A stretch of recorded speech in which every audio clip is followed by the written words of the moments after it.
ప్రతి అక్కకు, ప్రతి చెల్లెమ్మకు, ప్రతి అవ్వకు, ప్రతి తాతకు, ప్రతి సోదరుడికి, ప్రతి స్నేహితుడికి పైన దేవుడు దయ, మీ చల్లని దీవెన తప్ప మీ బిడ్డకు ఏది లేదు.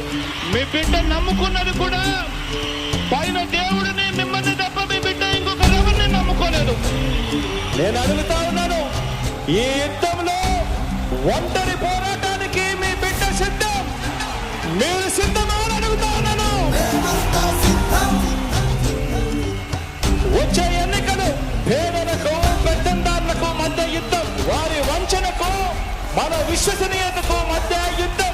వారికి దిక్కులు పిక్కటిల్లేలా సమరనాదం చేస్తూ ఎన్నికల శంకారావం పూరిస్తూ సిద్ధమని ఇక్కడ నుంచి వైఎస్ఆర్సీపీ పిలుపునిస్తా ఉంది అని చెప్పి సందర్భంగా తెలియజేస్తా ఉన్నాను. ఉదయించే మనకై సూర్యుడిలా వస్తున్నాడదిగో, సిద్ధం అంటూ సింహంలా ఆంధ్ర రాష్ట్రంలో జనం కోసం ఒక సైనికుడిలా పెనుగుప్పెనై.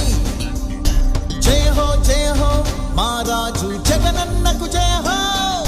జై జై జగన్, జై జై జగన్, జై జై జగన్, జై జై జగన్, జై జై జగన్, జై జై జగన్, జై జై జగన్, జై జై జగన్, జై జై జగన్, జై జై జగన్, జై జై జగన్, జై జై జగన్.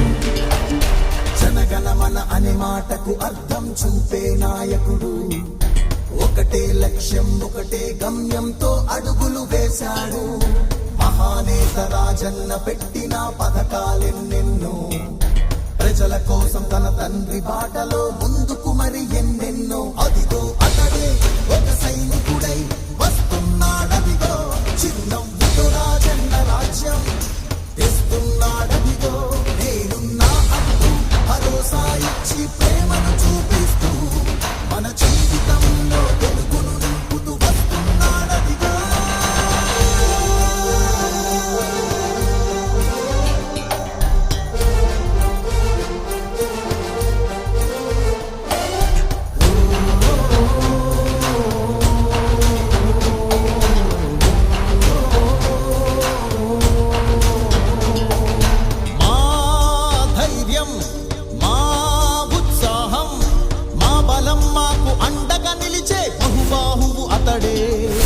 జనమెరిగిన సత్యం, జనమెచ్చిన ఓ వరం, ప్రజల కోసం పరితపించే ప్రజా బంధువతడే.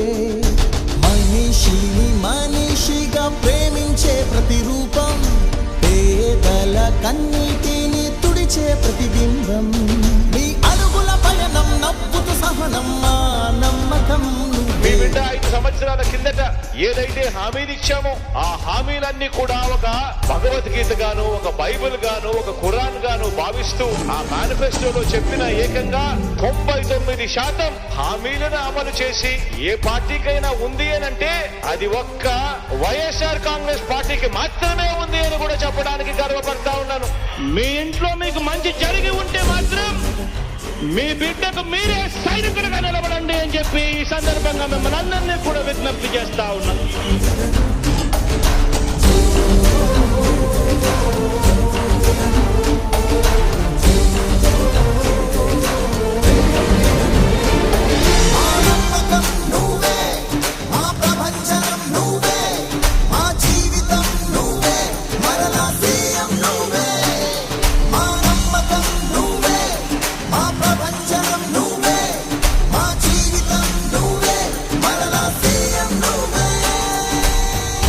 మంచి చేసే పరిస్థితులు రావాలని మనసారా కూడా కోరుకుంటూ మీ అందరి ప్రేమాభిమానాలకు, ఆప్యాయతలకు పేరు పేరున హృదయపూర్వకంగా కృతజ్ఞతలు తెలుపుకుంటా ఉన్నాను.